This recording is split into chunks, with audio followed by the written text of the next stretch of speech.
She fired a single dad. Until 10 black SUVs rolled in and she fell silent. What could make 10 black SUVs arrive right after a single father loses his job? And why would that moment leave someone completely silent? Hello, everyone, and welcome to the channel.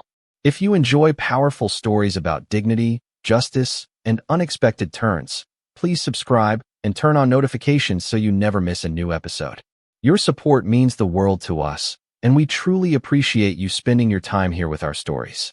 Before we begin, tell us in the comments, what do you think 10 black SUVs could possibly mean in a situation like this? Now, settle in, take a deep breath, and let the story unfold from the very first moment everything changed.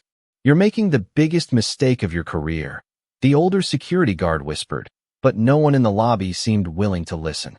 Nathan Brooks stood quietly in front of the reception desk with a small cardboard box tucked beneath one arm.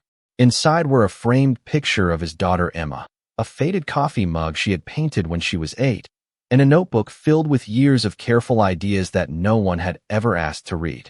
Around him, conversations slowed into awkward murmurs. Some employees avoided looking at him altogether. Others stared for a moment before pretending to check their phones. Nathan refused to argue. He refused to beg. He simply reached into his pocket, removed his company badge, and placed it gently on the polished counter. Claire Whitmore watched from the far end of the lobby with the composed expression that had helped build her reputation as one of the toughest CEOs in the city. She believed difficult decisions demanded steady hands, and this was only another business decision in her mind. "Mr. Brooks," she said evenly, "Human Resources has explained everything." Nathan nodded once. "They did. Then I wish you the best." He looked at her for a brief second. There was disappointment in his eyes, but not anger. "I hope the company does well," he replied. The answer caught several employees off guard. They expected accusations or frustration. Instead, Nathan picked up his box and turned toward the revolving doors without another word. His calm silence somehow made the room feel even heavier. As he stepped outside, the bright afternoon sun reflected across the glass towers downtown. He paused long enough to take a slow breath before forcing a smile. Across the parking lot, Emma sat on a weathered wooden bench beside the building entrance, swinging her sneakers while reading a library book she had borrowed after school. She spotted her father immediately and waved with the same cheerful energy she always carried. Nathan's smile became more convincing the closer he walked toward her. She closed the book and stood. "Finished already?" she asked. "Yeah," Nathan answered gently. "Looks like my day ended a little earlier than I expected." Emma studied his face for a moment. She was young, but she knew the difference between a real smile and one her father wore to protect her. She reached for his hand without saying anything. Nathan squeezed it softly. "How about we grab some burgers on the way home?" he asked. "Only if we share fries," Emma said with a grin. "Deal." Behind them, several employees remained near the lobby windows, quietly watching father and daughter walk toward an aging pickup truck that had clearly seen better days. No one noticed the distant sound of engines growing louder from somewhere beyond the next intersection. No one yet realized that before the afternoon was over, every assumption made inside that building would be tested in ways none of them could have imagined.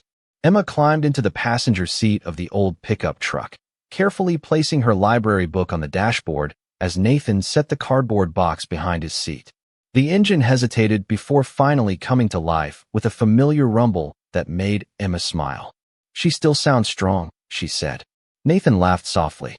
"She has a few more miles left in her." They pulled away from the office building without looking back. Nathan kept both hands on the steering wheel, his eyes fixed on the road ahead, even though his thoughts refused to leave the glass tower disappearing in the rearview mirror. Losing the job hurt more than he wanted to admit. It had not simply been a paycheck. It had been 12 years of early mornings, late nights, missed weekends, and promises that hard work would eventually open the right doors. Emma quietly watched her father from the corner of her eye. "Dad," she asked after several minutes, "are we going to be okay?" Nathan glanced at her and smiled, this time with complete honesty. "We are together. That is always a good place to start." She nodded slowly before looking back out the window. Downtown slowly gave way to quieter neighborhoods lined with maple trees and modest brick homes. Nathan stopped at a neighborhood diner that had been serving families for decades. The waitress greeted them with the kind smile that came from recognizing regular customers. "The usual?" she asked. Nathan chuckled. "You know us too well." A few minutes later, 2 cheeseburgers and 1 large basket of fries arrived at their booth. Emma immediately divided the fries into 2 equal piles. 50-50, she declared proudly. Nathan laughed. Fair as always. They ate without rushing. Emma talked excitedly about a science project at school and a stray cat that had started visiting the playground every afternoon. Nathan listened carefully, asking questions and encouraging every story as though nothing unusual had happened that day. Anyone watching them would have seen an ordinary father enjoying lunch with his daughter. Only Nathan knew how carefully he was protecting that ordinary moment. After paying the bill, he counted the cash left in his wallet before folding it closed. Emma noticed, but chose not to say anything. Instead, she slipped her small hand into his as they walked back outside beneath the warm afternoon sun. "Can we still work on the birdhouse tonight?" she asked. Nathan answered without hesitation. "Absolutely. I already promised my favorite builder." Her face lit up instantly. As they reached the truck, Nathan's phone vibrated. The screen displayed an unknown number. He considered ignoring it, then answered anyway. "This is Nathan Brooks." For a few seconds, he listened in complete silence. His expression did not change, but something in his eyes became sharper. "I think you may have the wrong person," he said politely before ending the call. Emma tilted her head. "Who was it?" Nathan placed the phone back into his pocket. "Someone looking for me," he replied quietly. Neither of them noticed 3 identical black sport utility vehicles turning onto the same street several blocks away, moving steadily as though they already knew exactly where they were going. Claire Whitmore remained in her corner office long after most of the afternoon meetings had ended. Floor-to-ceiling windows overlooked the city, but she barely noticed the skyline. Her attention stayed on the quarterly reports spread across her desk. Numbers had always made sense to her. They did not lie, they did not hesitate, and they did not ask for second chances. That belief had shaped every major decision of her career. A gentle knock interrupted the silence. Her executive assistant stepped inside carrying a slim folder. "The transition paperwork has been completed," she said. "Everything regarding Mr. Brooks has been finalized." Claire accepted the folder without looking up. "Thank you." The assistant hesitated. "There is something else." Claire finally raised her eyes. "Go ahead." Several employees were surprised by today's decision. Nathan was well respected. Claire folded her hands. Respect and business performance are not always the same thing. The assistant nodded politely, although she did not appear convinced. After the door closed, Claire opened the folder. Inside was a photograph taken years earlier during a company volunteer event. Nathan stood in the back row, smiling quietly while helping a group of local children build bicycles for a community fundraiser. Claire stared at the picture for a few seconds before placing it back inside. She remembered the event only vaguely. Nathan had never tried to stand out. He had never asked for recognition. In many ways, he had been almost invisible. Meanwhile, across town, Nathan and Emma pulled into the driveway of their modest home. The white paint on the porch had begun to fade, and the flower beds needed attention, but the house was clean and welcoming. Emma rushed inside and returned carrying a small toolbox almost as quickly as she had. Disappeared. "Birdhouse time," she announced with a grin. Nathan smiled despite the weight still resting on his shoulders. Together, they measured pieces of wood left over from an old shelving project. Emma carefully held the ruler while Nathan marked each cut with a pencil. "Do you think birds care if the paint matches?" she asked. Nathan laughed softly. "Probably not. They only care if it feels like home." Emma thought about that answer longer than he expected. "People are kind of the same," she whispered. Nathan looked at his daughter with quiet pride. "I think you are right." At that exact moment, his phone vibrated again with the same unknown number. He silenced it without answering. Less than a minute later, another call arrived from a different unfamiliar number. Then another. Emma noticed the growing list of missed calls. "Dad, that seems important." Nathan slipped the phone back into his pocket. "If it really matters, they will leave a message." Several miles away, Claire's office phone rang. Her assistant spoke with unusual urgency. "There are visitors asking for you in the lobby." Claire frowned. "Do they have an appointment?" "No, but they arrived together in several black sport utility vehicles. Security says they are insisting on speaking with someone about Nathan Brooks." For the first time that day, Claire felt something she rarely allowed herself to feel. Uncertainty. The company lobby had never been this quiet. Employees who normally hurried toward elevators now stood near the front windows, pretending to check messages while secretly watching the line of black sport utility vehicles parked neatly along the curb outside. The engines had gone silent, but the unexpected arrival had already changed the atmosphere inside the building. Claire Whitmore walked out of the executive elevator with measured confidence, refusing to let curiosity show on her face. Her assistant hurried beside her. "They have been waiting for almost 10 minutes, she whispered. "They have not asked for refreshments or seats. They only said they would wait." Claire gave a slight nod and continued toward the entrance. 4 professionally dressed men and 2 women stood together near the reception desk. Their appearance was understated but unmistakably disciplined. None of them looked impatient. None of them seemed interested in the growing audience gathering nearby.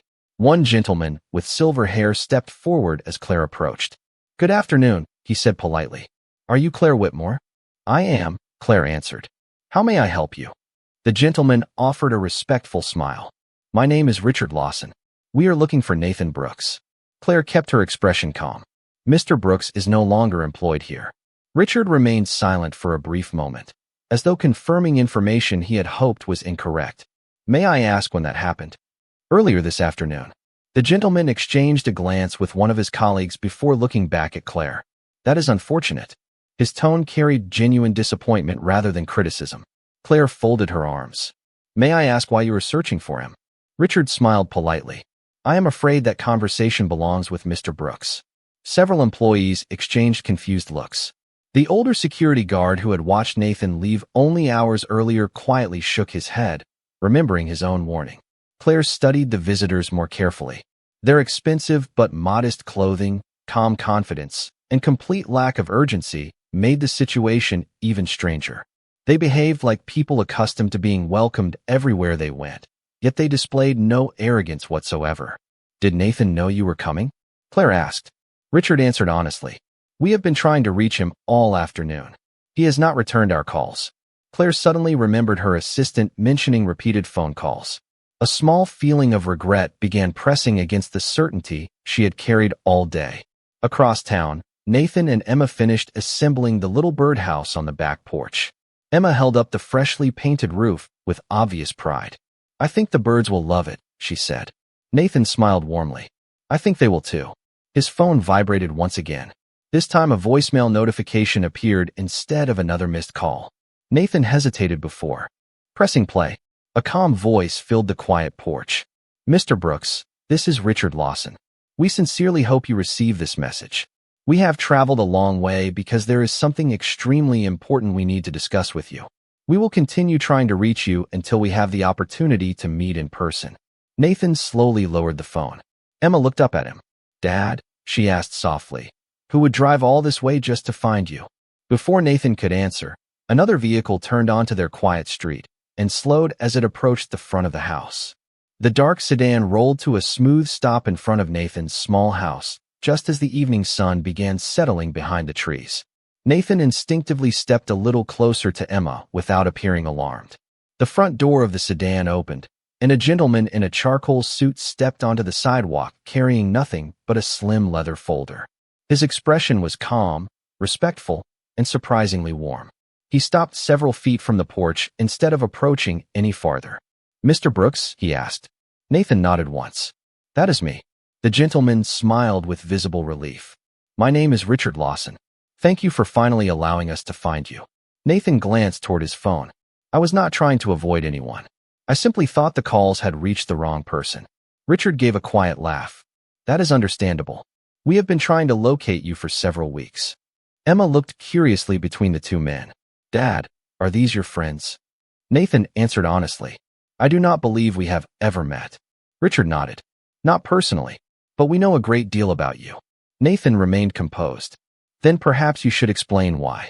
Richard looked toward Emma before speaking. "Only if this is an appropriate time." Nathan appreciated the consideration. "Anything you have to say can be said in front of my daughter." Richard smiled respectfully. "That tells me even more about you than the reports did." Nathan frowned slightly. "Reports?" Richard carefully opened the leather folder and removed a single photograph. It showed a much younger Nathan standing beside several volunteers at a community rebuilding project after a severe storm. Nathan recognized the day immediately. "That was years ago," he said quietly. Richard nodded. "You stayed 3 extra weeks after every other volunteer had returned home." Nathan shrugged. People still needed help. Richard removed another photograph. This one showed Nathan mentoring teenagers during a weekend engineering workshop at a public library. Then another appeared, showing him repairing wheelchairs free of charge at a neighborhood community center. Emma looked at each picture with growing surprise. "Dad, you never told me about these." Nathan smiled gently. "They were just ordinary days." Richard slowly shook his head. "To you, perhaps. To many other people, they became unforgettable." Nathan folded his arms. "I still do not understand why any of this matters today." Richard carefully returned the photographs to the folder. "Because several years ago someone quietly created a private foundation dedicated to recognizing people whose character had changed lives without seeking recognition. Thousands of names were submitted from across the country. Independent investigators spent months verifying every recommendation. Again and again, one name continued to appear. Nathan's expression remained unchanged, but Emma stared at him with wide eyes. Richard continued speaking with complete sincerity. "Mr. Brooks, every person we interviewed described the same qualities: quiet dignity, humility, integrity, kindness without expectation. We came here because our board voted unanimously that we wanted to meet you before making our final decision." Nathan looked down at the unfinished birdhouse resting on the porch railing before meeting Richard's eyes again. "I think you may be giving me far too much credit." Richard smiled softly. "That exact answer is one of the reasons we knew we had found the right man."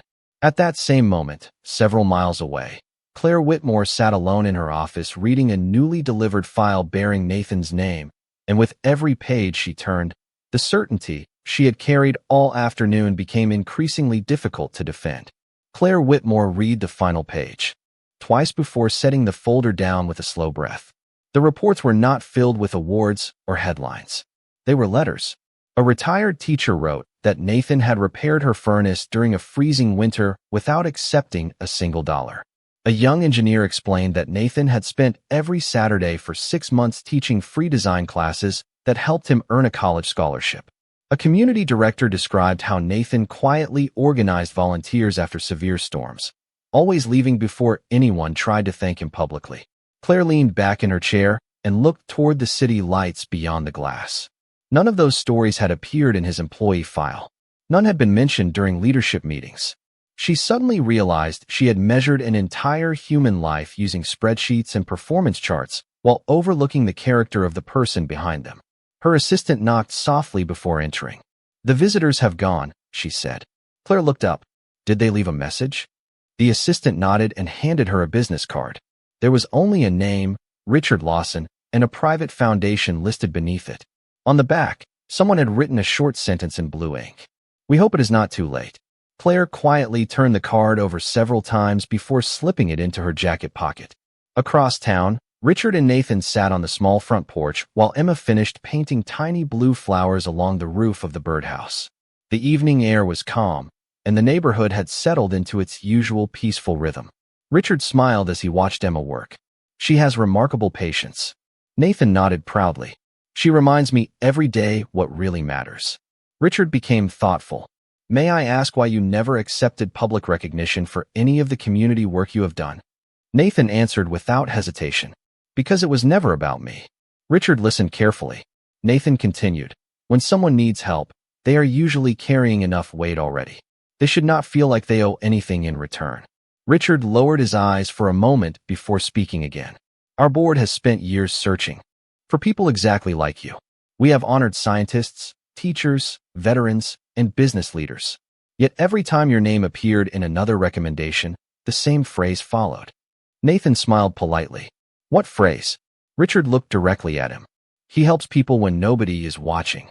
Emma stopped painting and quietly listened. Nathan simply shrugged. Most people would do the same. Richard gently shook his head.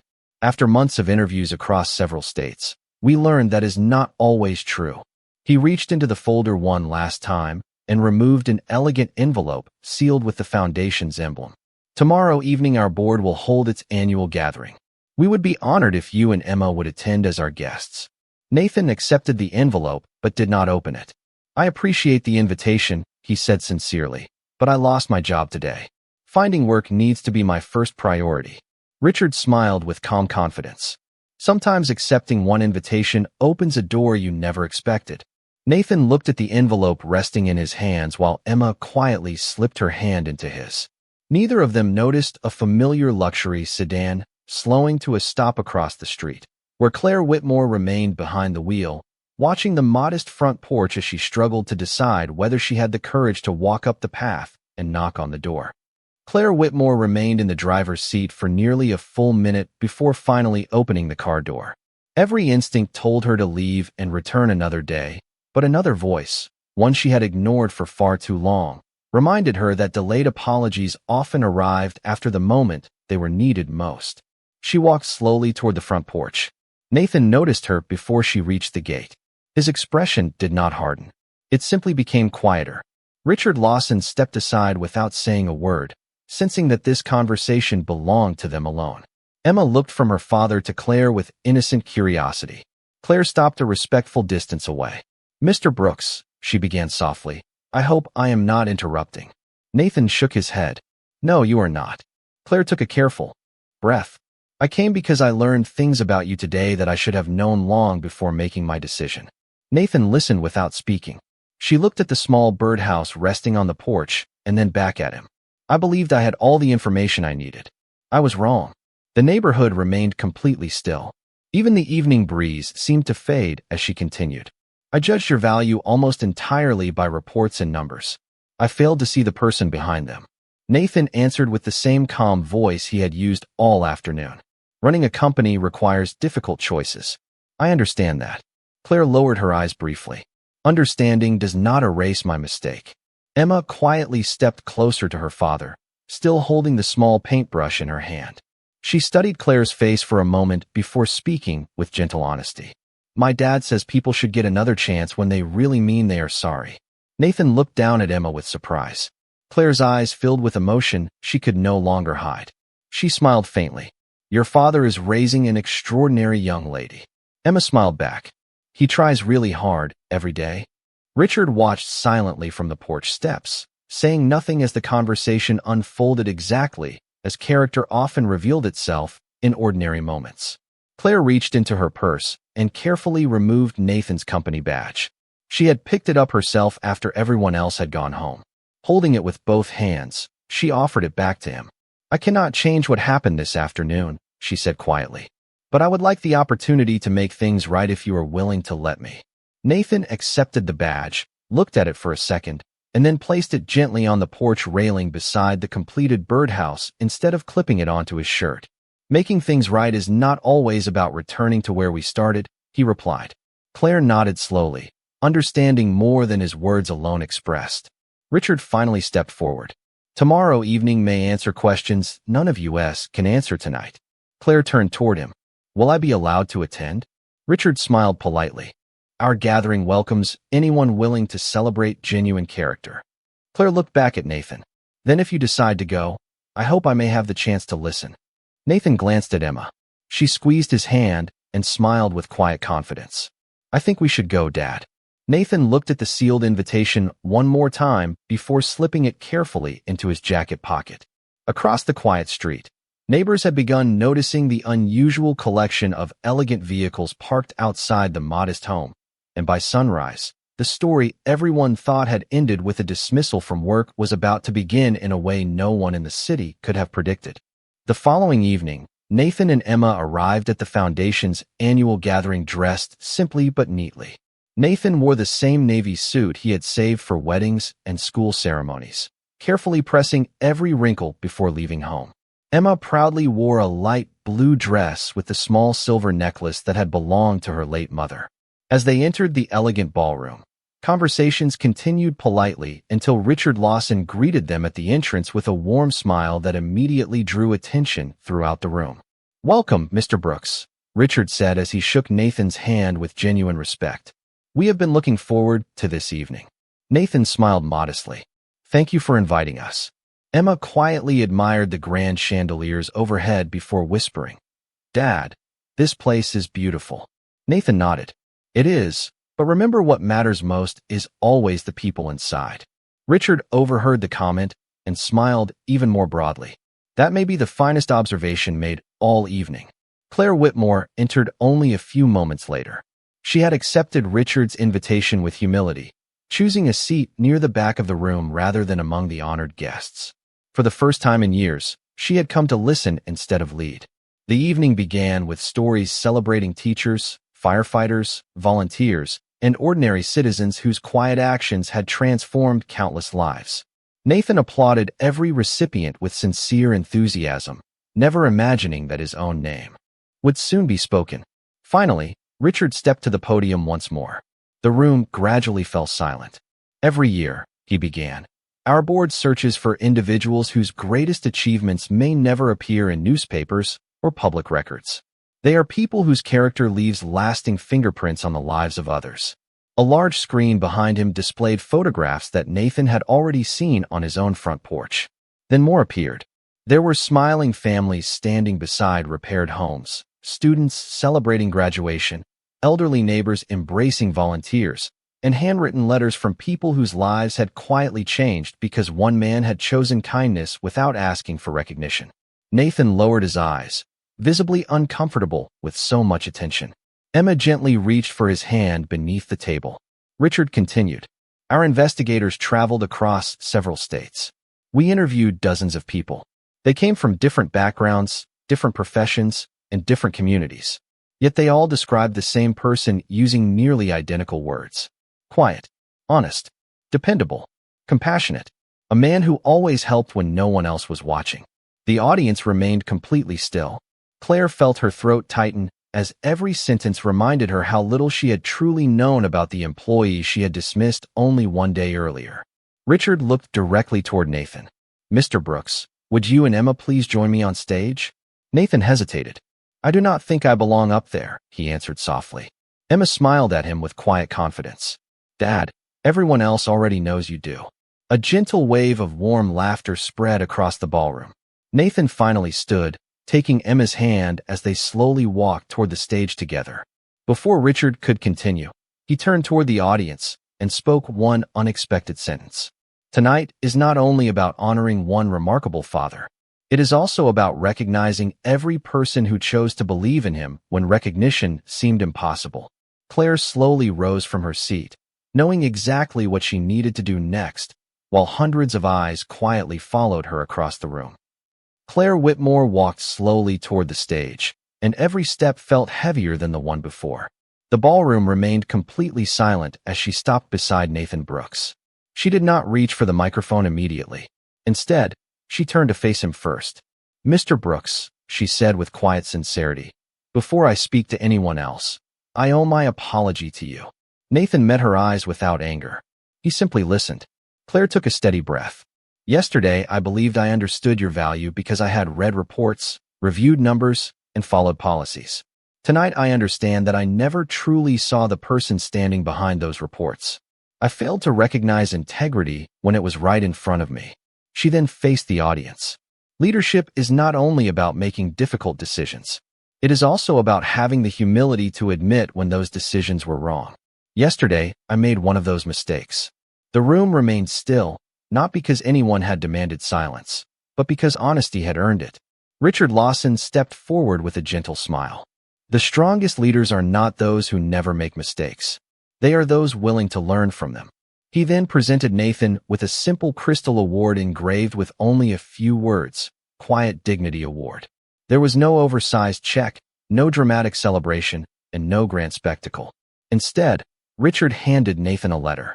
Our foundation would be honored to support the community programs you have quietly built for so many years. We would also like to establish a national mentorship initiative under your guidance, if you are willing. Nathan looked at the letter before smiling modestly. If it helps more families, I would be grateful to serve. The audience rose together in a standing ovation that seemed to continue far longer than Nathan felt comfortable receiving. Emma looked around the ballroom with shining eyes before gently tugging on her father's sleeve. Dad, she whispered, they are clapping because they finally know who you are. Nathan smiled warmly. No, sweetheart. They are clapping because kindness still matters. Claire stepped forward once more. There is one more thing, she said. She carefully held out Nathan's company badge again. The position you lost yesterday is yours if you want it. But I also understand if you choose another path. Nathan accepted the badge with gratitude, looked at it for a quiet moment, and then closed Claire's hand around it once again. Thank you, he said gently. Your apology means more to me than this badge ever could. But I believe my next chapter is waiting somewhere else. Claire nodded with genuine respect. Then I wish you every success. And if our paths ever cross again, I hope it will be as partners serving others. Richard smiled. I have a feeling they will. Later that evening, Nathan and Emma walked out of the ballroom together beneath a peaceful sky. The line of black sport utility vehicles was still waiting outside, but neither of them seemed important anymore. Emma slipped her hand into her father's and looked up with a smile. So what happens tomorrow? Nathan looked toward the quiet horizon before answering. Tomorrow we wake up, build the birdhouse stand we promised, and keep helping people whenever we can. Emma nodded happily. That sounds like a pretty good plan. Nathan smiled as they walked toward their old pickup truck. It was still the same truck, the same father, and the same little girl. The only thing that had changed was that the world had finally stopped long enough to notice what quiet dignity had looked like all along.